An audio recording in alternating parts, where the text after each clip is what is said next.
राधे राधे दोस्तों आज की हमारी कहानी का शीर्षक है यमराज की पीड़ा। यमराज से उस समय रहा नहीं गया जब भगवान श्री कृष्ण ने सुदामा जी को तीनों लोकों का स्वामी बना दिया। यमराज को सुदामा की यह श्री समृद्धि विधि के विधान के विरुद्ध लगी। यमराज जी श्री कृष्ण जी को सुदामा के प्रारब्ध में संचित पुण्यों के बारे में अवगत कराने के लिए अपने बही खाते लेकर द्वारका पहुंच गए।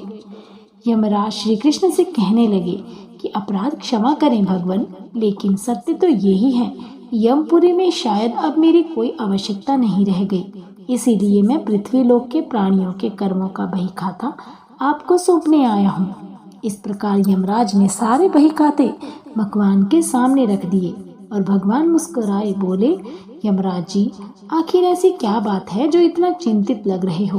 तब यमराज कहने लगे, प्रभु, आपके क्षमा कर देने से अनेक पापी एक तो यमपुरी आते ही नहीं हैं, वे सीधे ही आपके धाम को चले जाते हैं। और फिर आपने अभी अभी सुदामा जी को तीनों लोक दान दे दिए, सो अब हम कहाँ जाएं? यमराज भगवान से कहने लगे, प्रभु, सुदामा जी के प्रारब्ध में तो जीवन भर दरिद्रता लिखी हुई थी, लेकिन आपने उन्हें तीनों लोगों की संपत्ति देकर विधि के बनाए हुए विधान को ही बदल कर रख दिया है। आपके ऐसे करने से कर्मफल की प्रधानता तो लगभग समाप्त हो गई है। तब भगवान बोले, यम, तुमने कैसे जाना कि सुदामा के भाग्य में आजीवन दरिद्रता का योग है? यमराज ने अपना बही खाता खोला तो सुदामा जी के भाग्य वाले स्थान पर देखा तो चकित रह गए। देखते हैं कि जहाँ श्री क्षय संपत्ति का क्षय यानी दरिद्रता लिखा हुआ था, वहाँ स्वयं भगवान श्री कृष्ण ने उन्हीं अक्षरों को उलटकर उसके स्थान पर यक्ष श्री लिख दिया, अर्थात कुबेर की संपत्ति। भगवान बोले, यमराज जी, क्या आप जानते हैं कि सुदामा ने मुझे अपना सर्वस्व अर्पण कर दिया था? मैंने तो सुदामा के केवल उसी उपकार का प्रतिफल उसे दिया है। तब यमराज बोले, भगवान, ऐसी कौन सी संपत्ति सुदामा ने आपको अर्पण कर दी? उसके पास तो कुछ भी नहीं था।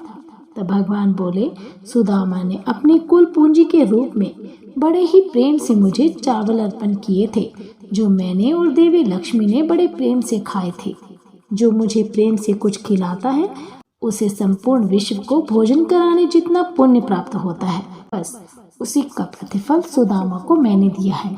ऐसे दयालु हैं हमारे प्रभु श्री कृष्ण भगवान, जिन्होंने न केवल सुदामा जी पर कृपा की, बट लोई से बचे हुए साग के पत्तों को भी बड़े चाव से खाकर दुर्वासा ऋषि और उनके शिष्यों सहित संपूर्ण विश्व को तृप्त कर दिया था और पांडवों को श्राप से बचाया था।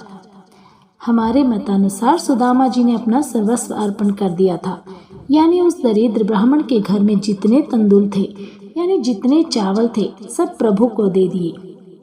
आप अपनी आय का जितना प्रतिशत प्रभु को अर्पण करोगे, वह आपके दान देने की भावना की प्रबल इच्छा शक्ति के रूप में देखा जाता है। जय जय श्री राधे, जय जय श्री राधे।